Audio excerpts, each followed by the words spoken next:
My other tiny computer is just like a little, it's one that literally I bought, it's $100 to hook up to a projector, show a PowerPoint. It's just not capable of this kind of technology. And that actually might have been why I was having trouble on Monday. So I got my high speed, my thoroughbred in here now. So we started talking about how your brain is programmed to do certain things. It is programmed to ignore information. That's a given.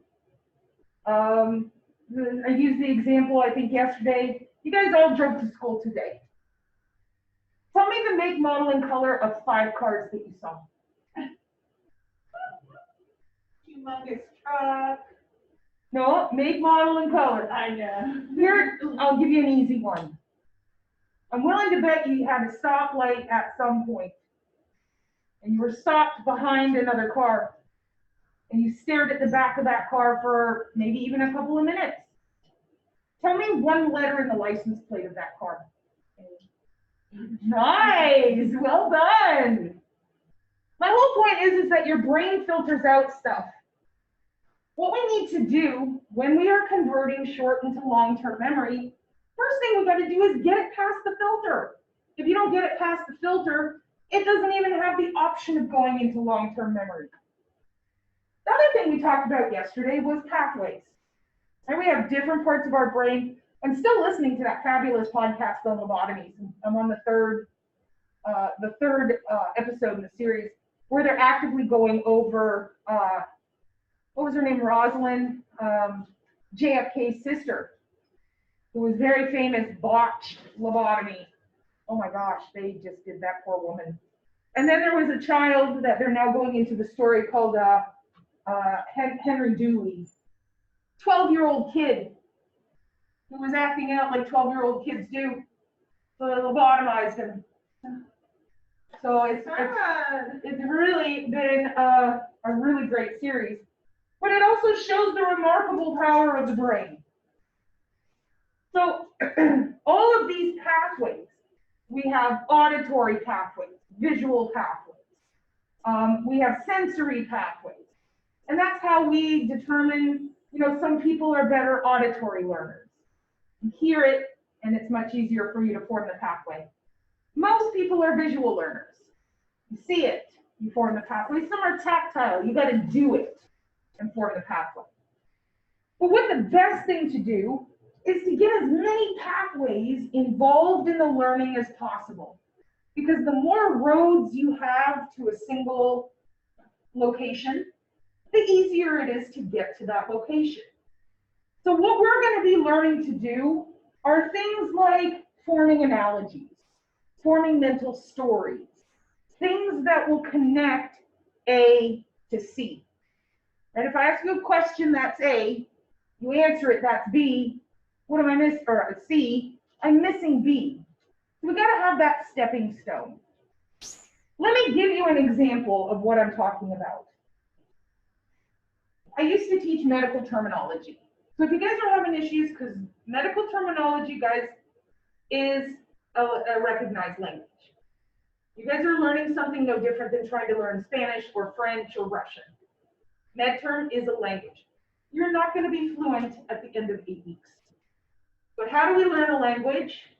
You speak it. You use it. When I was teaching medical terminology, this stupid marker keeps reappearing, and I keep throwing it away. I had a cohort that was having a really hard time with one of the suffixes. Suffix is the part of the word that comes at the end of the word. And the suffix in question was rhexis. Rhexis means rupture. And for the life of them, they just could not remember rhexis. So I'm gonna tell you in a minute. You'll never in your life forget what this word means. All right, so I need you to dig down into your imagination. Over here in the corner, I need you to see it. There's a zombie. He's a slow-moving zombie. We're all safe. But here's a zombie, and I need you to really see him. He's half rotted. He's shuffling towards me. He, part of his flesh is coming off, kind of shuffling. And I'm over here, and I'm not afraid. He's slowly moving towards me. I can easily step out of the way. But I have a spear. I'm going to throw the spear at this zombie, and it's going to get him right in the eye. And his eye is going to pop like a rotted egg, and it's going to drizzle down the side of his face like a yolk. And he's still got a spear in his eye. He's got pus dripping out of his eye. In life, I can see on this zombie, he used to be a mechanic because he's wearing a mechanic uniform. And on his embroidery, he's got his name. His name in life was Rex. Whose eye did I rupture? Whose eye? X's. I ruptured a Rex's eye. What does Rex's mean? Rupture. You'll never forget that ever again as long as you live. From now on, if I come in at any point and go, guys, remind me what the word for rupture was, you're going to immediately, and I'm willing to bet you just did, you immediately thought of the zombie. We just formed an incredibly powerful pathway. We did visual. You could almost hear him shuffling towards me. We have now an analogy that has formed very quickly. So many pathways, you will not even have to really miss a beat before you're able to get to that location of information. That's what we're talking about. What we just did was active learning. Passive learning doesn't work. If you're just simply reading your notes, even copying word for word, typing, highlighting, even flashcards, all of that's passive, your brain gets bored. And the puppy of your brain wants to do something else. So what we gotta do is make sure that the methods that you are using are active. And if we are using good active methods, the amount of time that you are using to study will be a fraction of what it has been. I'm talking like I know some of you, I know that some of you have probably, in the past, you've got these marathon study sessions. You studied for hours and hours and hours and hours. That doesn't work. The techniques I'm going to teach you, you're going to be doing 20 minutes. That's it, well, per topic. So a total of an hour, 1 hour a day to study 3 different subjects. So I know you guys are looking at me like I'm crazy. I'm not crazy. So let me go ahead and get my share screen going here.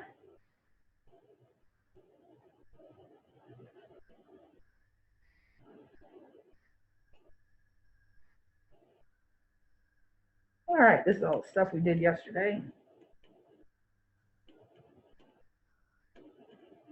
All right, so these are the 4 stages of learning new information.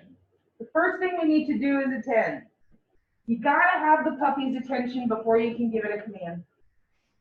Once we've given it that command, then we need to encode.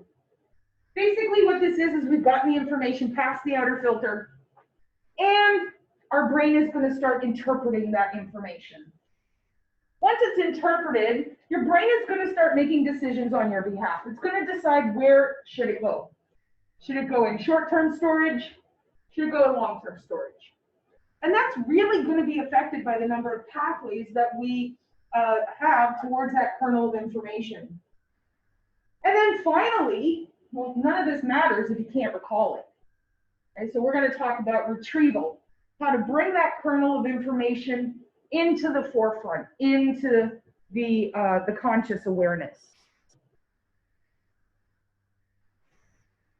So how do you get your brain's attention?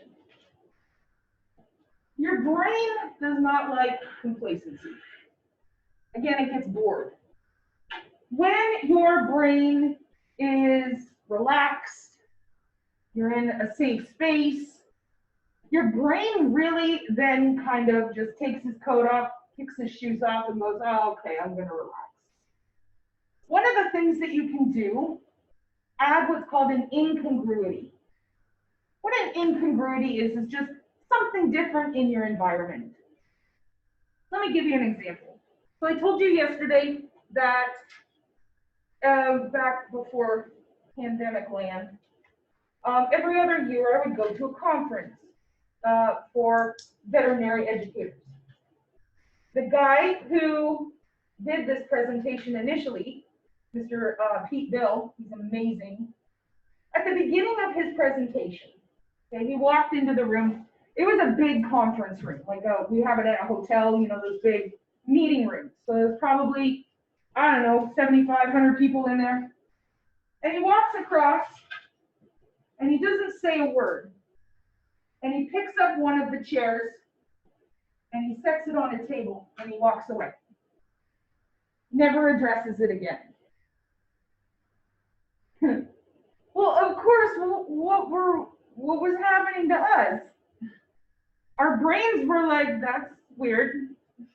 Why did he do that? Is he saving the seat? Is his seat gonna fall? And our brains suddenly were like little meerkats coming up, trying to figure out. Immediately, the brain had full attention on the environment and what was going on in that environment. And one of the things that was going on in that environment was the talk. So if you can change something up in your environment just slightly, one of the things they recommend is use your senses.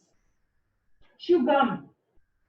If you chew a similar flavor of gum when you're studying versus when you're taking the test, it will help to jog your memory. Have a different smell. Light a different candle.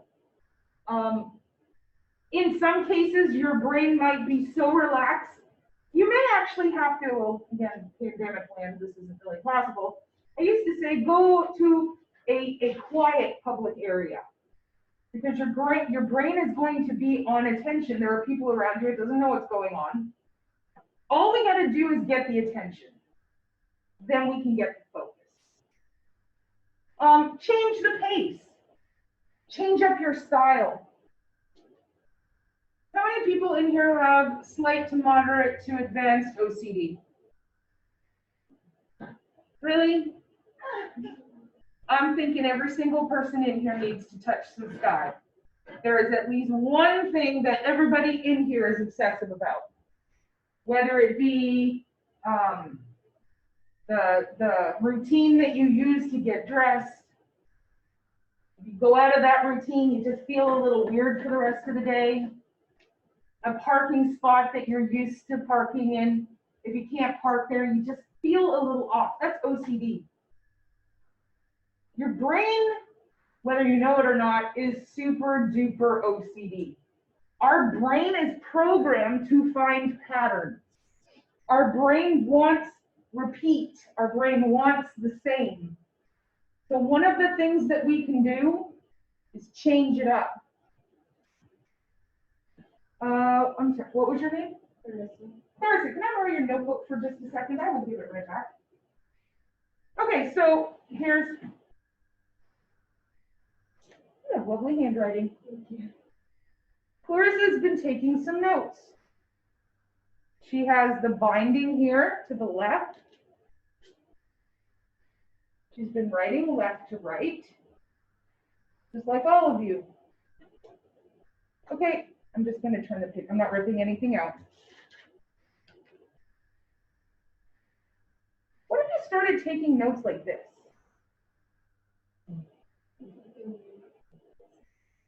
I just felt you all pull back from me. How about like this? How about like this? That's my challenge to you. Simply turning your notebook is very different, right? I literally felt some of you pucker and move away from me when I said, just turn it the other way. But what's going to happen? Your brain is now attending. There's something very, very different. What you are writing is going to be much more impactful. Thank you, my dear.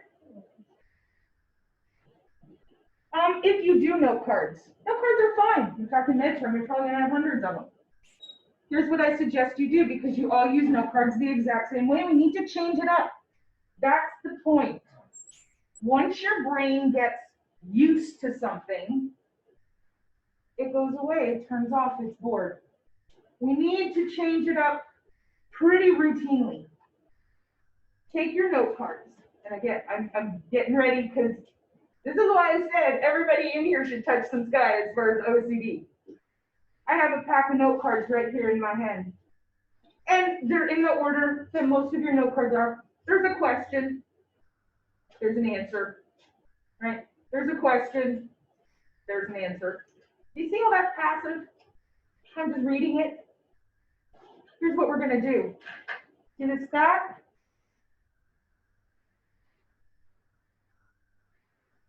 Now I'm just going to go gather them up willy-nilly. Some of them are upside down. Some of them are backwards. And that's how I'm going to do the flashcards. My brain has no idea, is the next flashcard going to be an answer? Is it going to be upside down? Is it going to be backwards? Just something as simple as that. Something tiny, different in the environment to get the attention. And study in an area that, oh yeah, go ahead. Ooh. You remember, what's his name from, oh, yeah, anyway, old TV show where the guy that is always going, ooh, ooh, ooh. Oh, yeah, I know what you're talking about. What's your question? What happened to the chair on top of the table? Nothing. He never addressed it. Never said a word. The closest he came at the very end was, you guys were very attentive to me today. Are you wondering about that? And he walked out. That was it. That's all he said. It was aggravating. It was so aggravating. But he had our full attention, I'll tell you what. The area that you study in is very important. Where do you think the worst place on the planet for you to study would be? Right there, in your bedroom. Because what we got to do is we've got to use the programming that we've already got in our brains. And our brains are pre-programmed. And we have been reinforcing that programming over and over and over every night for our entire life. What is your brain programmed to do when you walk into your bedroom? Relax, sleep, turn off. You've done that every night. Sometimes you go in for a nap. So we have a very, very strong program. Bedroom means relaxing. Are you going to be able to get your brain's attention? No, because the attention, the attending is not as reinforced. We have been spending our entire lives reinforcing the sleeping, relaxing. So what we're doing when we go into our bedrooms to study, we're already setting ourselves up to fail. Because we now have a brain who has been trained very, very strongly to relax, and we're trying to ask it to go against that training. So what we need to do is find a place where the brain is already attentive. Maybe it's the kitchen table. Most of us don't fall asleep at the kitchen table. Maybe outside in the backyard. Somewhere, and this is whatever works for you. One place that is probably the greatest attention is in the front seat of your car. Now, I am not telling you to go driving around the neighborhood reading your textbooks. No. I'm telling you, go in the garage. Turn the car on, turn the air conditioning on, turn the radio off. Open the garage door. Open the garage door. Open the garage door. Thank you.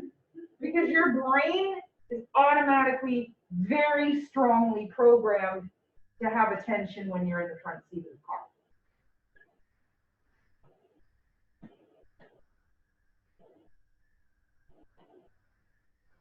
Oops. Boring things are never remembered. If the brain does not actively attend, it is not going to be successful. Let me move you guys over here. Another way would be to create a conundrum, an enigma. Here's a word. Let's see how many nerds I got in here. Kobayashi Maru. Anyone? Kobayashi Maru? Really? Is I don't it, have a single star. TV Land, tell me what a Kobayashi Maru is. oh, I didn't know what that one was. I knew what an enigma was because of Tool, but I've never heard of that one. Oh, I hate you all. I'm so disappointed. I don't have a single Star Trek fan in here. They're great, but I don't like no details. A Kobayashi Maru is a task that is not achievable. It is a game that is not winnable.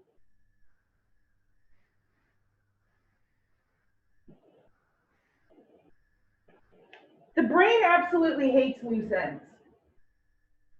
It will continue processing that loose end in the background without you even being aware of it. Here's my example for that. You ever try to think of a song or an actor, an actress, even a word? The term is right on the tip of your tongue. The harder you think about it, what happens? The further away it goes. That just happened to me a moment ago. It happens to me all the time. And the more you think about it, the more you ponder it, the more you try and figure it out, the further back it goes. So you're like, okay, well, I'll just stop thinking about it. Maybe an hour, a day, sometime later, you just spit it out. Your brain just goes, Brad Pitt! Oh my God! That happens to me all the time. My significant other, we'll just be sitting there watching TV, and I'll be like, oh my God. You know, some actor's name, Robert Downey Jr. And he'll just look over it and go, what? Nothing. Douglas just figured something out. Doug's my mental hamster. So your brain has been working on that problem in the background the whole time. We're going to use this to our advantage. So when I start giving you some study techniques, one of the techniques we're going to use is a very strict time limit. And when the time limit is done, you're done. I don't care if you're in the middle of writing a word. I don't care what you're doing, pencil down. Book is closed. Your brain is going to hate it. Your brain is going to want you to complete the word or complete the sentence or complete the picture. We should be drawing pictures, doing analogies. Your brain hates it. So what's your brain going to be doing in the background the whole time? Thinking about it. The more your brain thinks about something, the greater the pathway is to that kernel of information.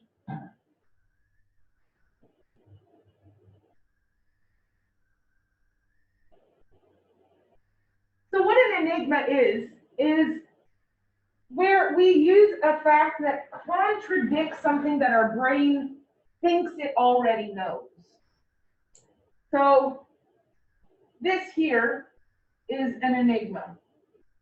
A hole dug in the ground that measures 2 feet by 2 feet by 2 feet contains 8 cubic feet of dirt. That statement is false. How can that be false mathematically or otherwise?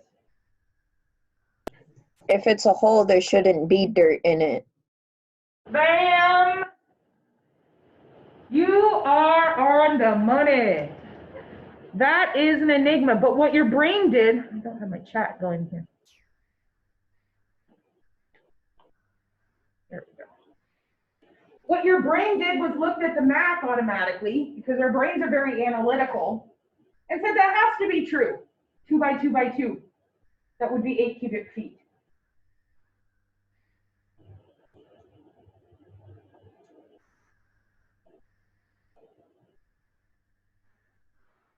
All of these techniques, though, are going to be short-lived.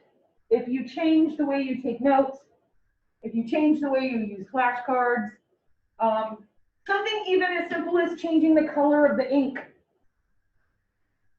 using a pencil instead of a pen, using a Sharpie, using different colors. All of these things are very short-lived.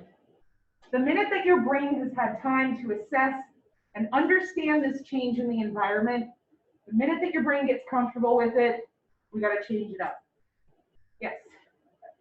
The way you have those Zoomers arranged on there, I thought that picture was a Zoomer. I was like, that's really bad. That's funny. No, that's a picture on the PowerPoint. I can see how that would, I'm like, what? I'm not that boring, am I? So as soon as your brain has had a chance, we got to change it up. We need your brain to think it's under threat. Now, not under mortal threat. We don't want your brain to go into panic, oh my God, I'm going to die mode.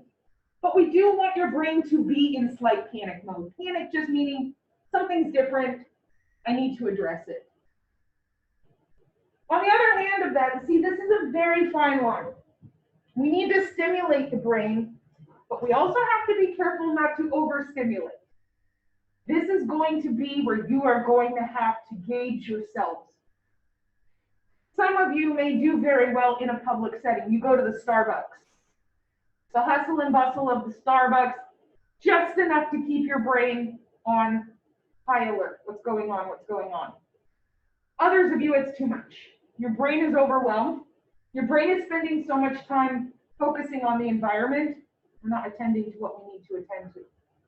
So this is where you're going to have to gauge your brain's own little sweet spot, so to speak.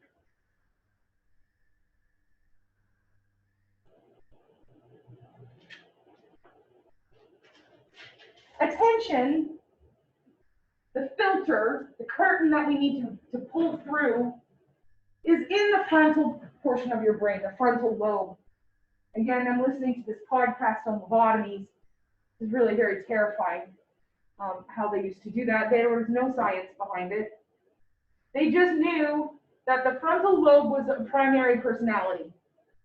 And so if you had somebody that had a personality disorder, start ripping out hunks of that frontal lobe. You'll maybe get it. Maybe you'll get the chunk that had the disorder in it and now it's gone. The problem is with these lobotomies is because they're removing parts of the frontal lobe, they in many cases, in most cases, exacerbated the problem. Because suddenly now we have a person who has no conscience. We've literally drilled out the conscience. And we have them with no attention. So that they're unable to focus. So it didn't really do what they wanted it to do. The amount of information that your brain is filtering, we talked about this at the beginning, astonishing how much your brain filters out. So things very simple. Your brain gets used to stuff and it decides, okay, I don't have to pay attention to this anymore. The feeling of the clothes on your back. If you're wearing a watch or a bracelet, the feeling of it on your wrist. You're gonna feel it now. I've brought my brain's attention to it. If you're wearing glasses, you're the only one. You're my only, two. I got two glasses sisters in here. You don't normally see the frame, do you? Bet you are doing now. Bet your brain is very focused on the frame just by me saying that. Power of suggestion. The mask is a relatively new thing. The mask in itself is going to help us attend in this class because it's something different. The other thing about this mask that has really taken our brains for a bit of a shake. I'm not sure if I talked about this in here or in the other class, so I'll just repeat myself just in case. The majority of human body language is, Doug, get on the wheel. The majority of human language is by body language. That's how we communicate with each other. Comes from our simian forefathers. A lot of the body language that we do is in fact unconscious and is in reaction to something we've seen. The whole point behind a yawn. This is how powerful our body language and our recognition is. Yawns are contagious, right? You see someone yawn and you start to yawn. Why is that? We're monkeys. Pretty much. At least that's a remnant. So if you watch they're not monkeys anymore, they're non-human primates. If you watch non-human primates at the zoo, you'll see that one will yawn very wide, and either the tribe will turn or someone in the tribe will yawn back. What that is a threat. That first non-human primate is looking around going, yeah, you guys want to take me? Because it's good to be the queen, it's good to be the king. You want to become the king of this pod, the king of this tribe? Come at me, bro. Here's what I'm packing. And he yawns very wide and shows all of his teeth. Immediately, I am feeling threatened. I don't know if you're about to attack me. I don't know what's going to be happening, but my brain goes, uh-oh. Okay, something's bad, something's wrong. He just showed us his weapons. We should probably show him what we're packing to. And we yawn. The universal human instinct that has now been ingrained into our programming is, what do you do when you yawn? Cover your mouth. That is an instinct. That is not something that is normally taught. Now, obviously, an infant in the cradle is not covering their mouth when they yawn. Baby yawns are adorable. But as they get older, it's a mimicry behavior. But why do we cover our mouths? We cover our mouths because our brain is telling us, the mammalian part of our brain says, hey, we should show him our weaponry, but I cover my mouth to show you it's not a sign of threat. Huh? Interesting. Learning stuff. So why is it like if you like read the word yawn or something like that, sometimes you will yawn too? So there are behaviors that are so deeply, deeply ingrained in our hardwiring. So just me talking about yawning, it's called the power of suggestion. There is some wiring in our brain that is so hardcore that it takes nothing to trigger it. Another would be if I start talking about having to go to the bathroom. And I start talking about, like, if I'm talking, let's say, While you run the water. I'm not just gonna bring, well, sometimes I do just randomly talk about body fluids, pee and poo. But we're dealing with pee and poo, guys. But if I am talking and teaching you about the urinary system, right, the kidneys, the ureter, the bladder, we're talking about how the water goes from your esophagus to your stomach. It pretty much bypasses your stomach strictly through your pyloric sphincter. I'm throwing out a lot of medical terms here, just so you've heard them before. Into your small intestine. Eventually it gets uptaken into your bloodstream. It goes to your kidneys for filtration. That water is then converted into urine, goes through your ureters to your bladder. Your bladder fills up. And then once it's full, it has a stretch receptor that sends a message to your brain, hey, we should probably empty this, like sometime soon. And then your brain makes you consciously aware of the pressure, because right now, if you don't have to pee, even if you think about your bladder, consciously you're not even aware of it. When your bladder gets full, sets off those sensories, that's a hard wire. You're gonna go to the bathroom one way or the other. If you're like, no way, brain, I'm not peeing today, your brain's like, you're adorable. And it will override you. But if I continuously talk about pee, inevitably somebody's gonna have to go up and go to the bathroom.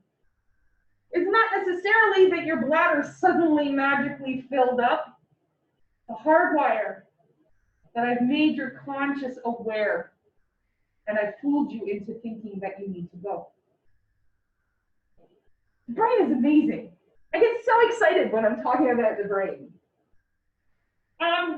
So my whole point behind that little detour, body language and facial expressions. That's how we communicate with each other. And our brains, remember yesterday when I showed you the Thatcher effect? Our brains are programmed to seek out and identify human facial features. Our brains are having a really hard time with this. Because I don't have 75% of my communication with you. And my brain is constantly scanning your face. It's like an error code, error code that we can't get past. Because I can't see your face, I can see your eyes only. And yes, the eyes are the windows to the soul. However, it is your entire face that is used for communication. So our brains are already having a really difficult time with this. I don't even know what any of you look like. You don't know what I look like. I could be horribly, horribly disfigured under here. Could be. Now you're all thinking about me being horribly, horribly disfigured. No, I am not horribly disfigured. At least not in my mind. Here's a little brain weirdo. So this just blows my mind. This is just a brain break. I'll tell you what those are in here in a minute. Do you know, I have no idea what I look like. You have no idea what you look like. This is gonna freak some of you out a little bit. And I know some of you are like, Miss Huff, have you ever heard of a mirror? Here's the thing though, my reflection in the mirror is my brain's interpretation of that. I may not look anything like what I think I look like. I don't look anything like what you think I look like. Your brain is interpreting me very differently than what my brain is interpreting me. It's no different than sound. And here's another, just how our brains are so amazing. You're gonna blow your mind right now. Are you ready? TV Lynn, you guys ready? Blowing minds, blowing minds.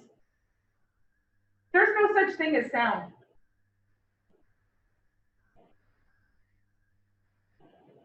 There's no such thing as sound. Some of you are looking at me. There isn't. What sound is, I have air rushing out of my mouth, passing by two membranes that are now vibrating against each other. It's called my larynx and my vocal cords. Those vibrations are exiting my mouth, and those vibrations are entering your ear. You have three little bones in your inner ear. Acts very much like Morse code. The vibrations are causing those bones to click and rub against each other. You have the incus, the malleus, and the stapes. Again, don't write it down. It's just so you've heard these words. The incus, the malleus, and the stapes are now with the vibrations. Those vibrations are then sent to a nerve called the cochlea. That nerve transmits those vibrations into an electrical impulse. That impulse then goes to your brain, and your brain interprets the vibrations as sound. Why do you think you don't sound the same when you are on a recording? Because when I am talking, the vibrations are coming out, circulating and vibrating. When I hear myself on a recording, the vibrations are a different wave, and I'm perceiving it differently. Every single one of you hears my voice differently. Now, you are all getting the message, you are all interpreting the same message, but the tone, the sound, the cadence, all of that is being interpreted differently. No different with eyesight. It's just simply an electrical impulse interpreted by my brain. I may not look anything like what I think I look like. And you're like, well, then it's half. Like, you never seen a photograph of yourself? My brain is still interpreting it the way that my brain is interpreting it. So there's a lot of really crazy, like if you start just going down that mental rabbit hole, sometimes I do that. I just let my brain go and just let him off the leash and run around the park for a while.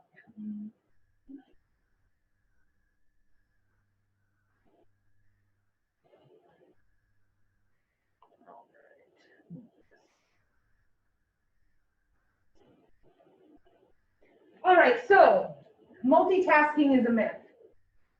Your brain can only handle one task at a time. If you are doing multiple things, your brain is not paying attention to either of them 100%. I think we gave the example yesterday. If you're driving in your car and you are looking for an address and you're not sure where the address is, what's the first thing that you do? You turn down the radio. Okay, but does that help you see? No. But it's something we automatically do. Why? You're driving and you're listening. These are two different messages. Your brain can't do both at the same time. It is bouncing back and forth. It is engaging, disengaging. Listening, engaging, disengaging, sight, re-engaging. If you're concentrating on something, sometimes you don't even hear the radio, even though it's on. Your brain will block it out. Can't do more than one thing at a time. So what that means is when we are studying, we can translate that to our study habits. Do not have the TV on. Don't have the radio going. And if you do need some white noise, turn on a fan or classical music with no lyrics in the background. Something your brain is not going to pay attention to. So very important that we set our brains up for success, that we are allowing it to fully engage with the material that we're trying to get it to engage to.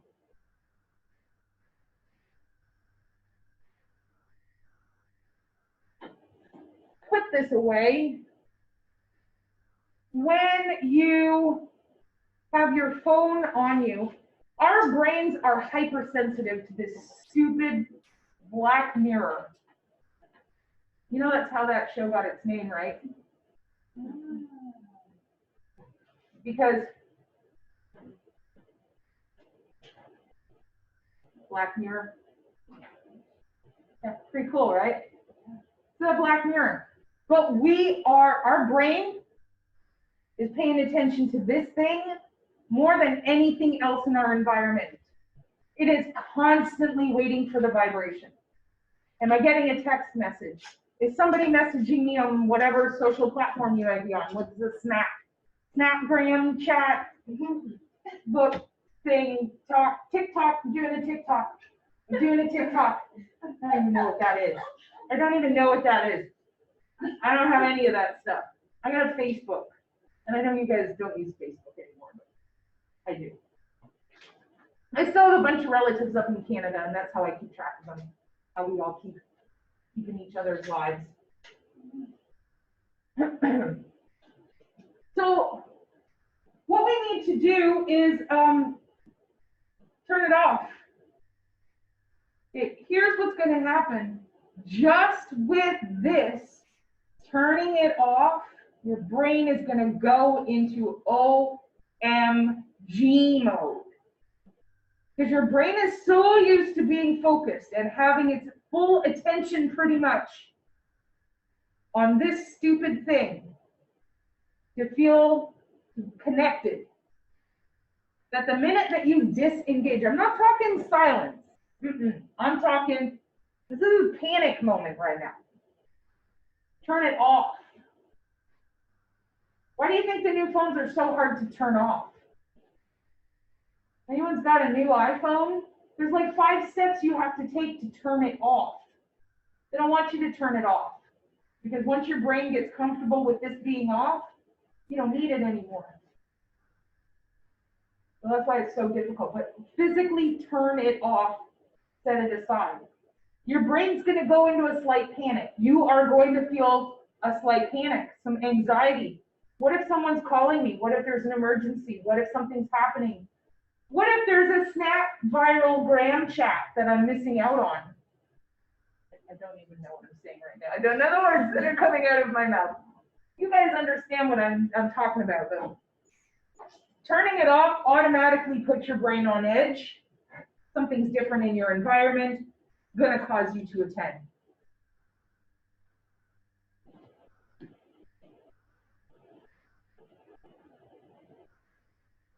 We can also use this when you are trying to learn and study two different modalities. What a modality is where you have a single concept that has multiple senses. For example, this. Anyone who's ever seen a doctor's show knows what this is. This is an electrocardiograph, an ECG. In human medicine, they call it an EKG. Veterinary medicine, we call it an ECG. This is the electrical conduction in the heart. The heart creates and conducts its own electricity. It's amazing. The heart is probably my second favorite organ in the body. I find it fascinating, almost as fascinating as the brain. But when we are looking at this ECG, tell me the sound that you automatically associate with this picture. Tell me the sound that you hear when you see this picture. Beep. Oh, there's the most dramatic one, isn't it? Beep, beep. And then very dramatically it gets slower and slower until eventually. That's an example of these modalities.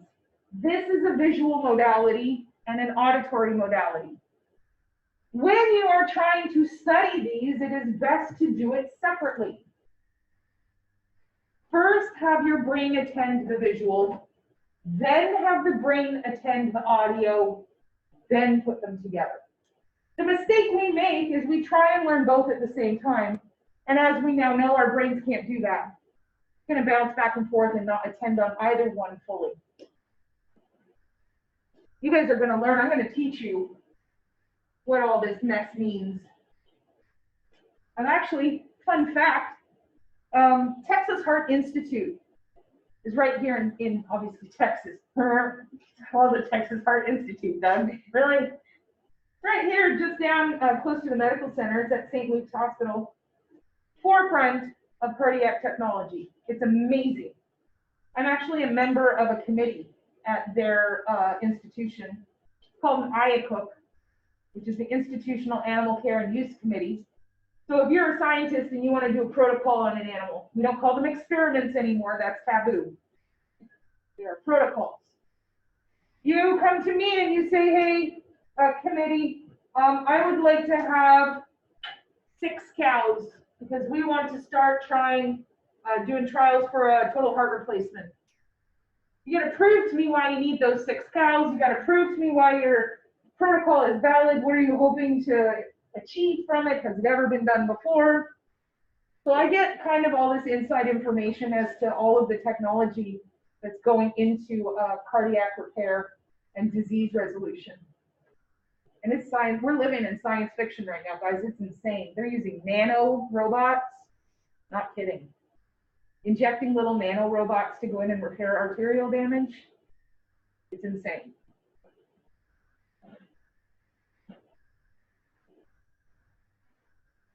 Those of you that are much younger are much better at switching back and forth, giving you the illusion that you can multitask.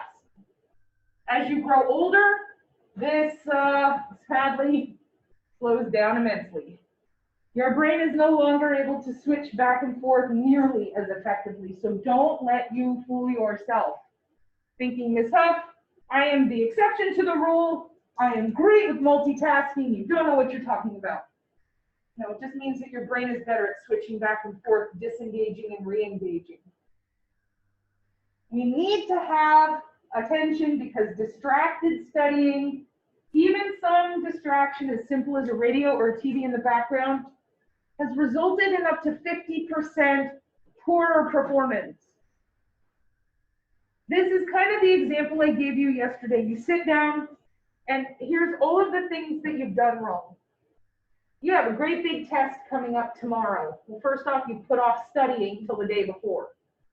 Big no-no. Your brain's now already agitated. Oh my God, we're gonna fail. You take your books into your bedroom. No. Your brain is now programmed to relax. You open up all your books and you're reading. Big no. That's all passive. Your brain is now relaxed, agitated, and bored at the same time. Your brain then goes, you know what? I don't like this. I don't like this at all. We got this. You got this. You're an expert in this material. Let's go do something else. You feel really good about yourself. You're like, oh my God, you are bragging to your friends. I studied for 3 hours last night. I'm going to do amazing on this test. I'm very excited to get this going. I'm going to pass out the test, and you don't understand a single word on the paper. Because of this. All of these little dominoes fell perfectly, and now your brain has tricked you, and you will never trust him again.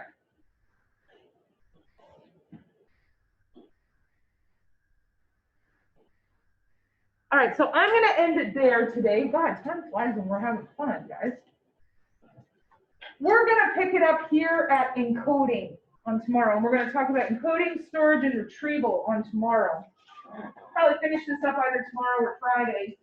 Then we'll get into the first chapter of your anatomy. Hopefully you'll get your textbooks by tomorrow. That's our hope. I have a couple of people, I think, has anyone in here not requested their scrub sizes yet? Everybody in here has TV land. Guys, has anybody out there in TV land not requested your scrub sizes yet from your admissions rep? Everybody's had a chance to look at the chart and select their scrub sizes. Fabulous. As soon as I double check that everyone in the other group has done the same, I'll be finishing up the order placement, and then it'll take about 2.5 weeks to get your scrubs. So I'll keep following up with you on that. I know you're anxious to get your scrubs. I'll send you the social code tonight. Again, not mandatory. You don't have to come. It's something fun that I do for the students to keep us all connected. It's crazy, crazy time. We all need to be a team. The only way we're getting through this, guys, is together. Because none of us have lived through anything like this ever in our lives. Not, well, unless you were born in like 1918 with the Great Plague. But then you'd be 102 years old. So unless anyone in here is 102 years old, none of us have experienced anything like this and probably won't ever again. The only way we're all, you in TV land too, the only way we're getting through this, guys, is together. So we got to support each other, lean on each other, be patient with each other, forgiving with each other. We got to know that there are going to be days where your brain is going to be on edge and you're going to just be in a growly mood. There might be days where my brain is a little bit, I'm very rarely in a growly mood. I'm always a pretty happy person. But there are some days where my brain is just like, pew, pew, pew, pew, pew, pew. So just communicate with me. Just let me know what's going on. You two out there on TV land, talk to me. Let me know what's going on. All right, so 4 o'clock. I've also invited the Sterlings, the Rubies, the Onyx, so we might have a nice selection of upperclassmen for you guys to meet. And I will send you guys the Zoom code as soon as I am out of here and I have a chance to set up that Zoom meeting today at 4 o'clock. Yes? On the paper where it says Zoom on campus library, is it true that we can leave if we have enough time and do that from home? Yeah. Oh, okay, because in my session, no one mentioned that whenever they were talking about it. Oh, yeah, so so today you're on campus. What time is your behavior class? You have it at 1:25. Yes. If you can get home by 1:25 and join the Zoom session from your house, fine with me. As long as you're in the class in some way, shape, or form, I don't care where you physically are. In fact, it would be better if you were off campus, because I'm trying to minimize the amount of time that you guys are here. But yeah, you can get home. Some people live across the street. They'll just run home, do Zooms from there. So that's absolutely fine for me. You said you needed my email or something? Yeah, I'm gonna have you come with me right after class real quick to my office so I can double check and see. Then I'll send you a trial email and you could let me know if you got it. There was one more. Miss Huff, Yes. for the class Yes. that was here, for the first 2 days, some of us went home for animal behavior for the first day, but we were told we had to stay because it's on campus library. So do you guys really care? Can some people go home, or should we be in the classroom and bring our own?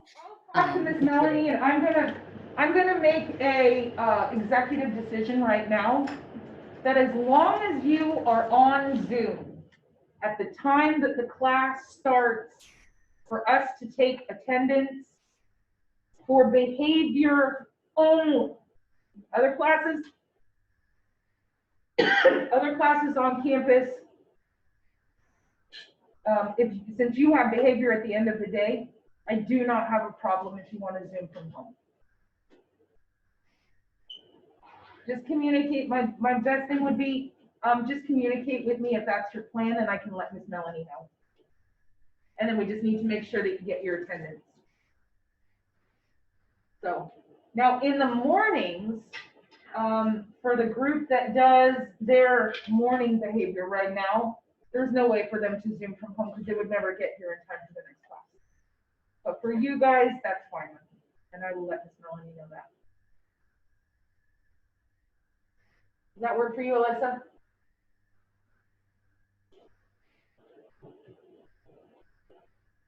Okay. Sorry, I got yes, thank you. Isis and Suzanne, I still don't have you activated in iGrade. So send me an email from the email that you want it set up with to make sure that I have the correct email, and I'll resend the e-bite.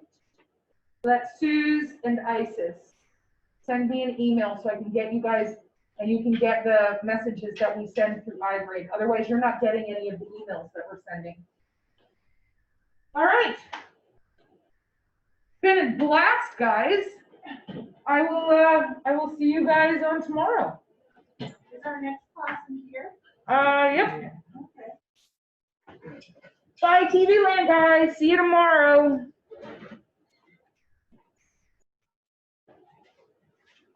Bye, Miss Huff.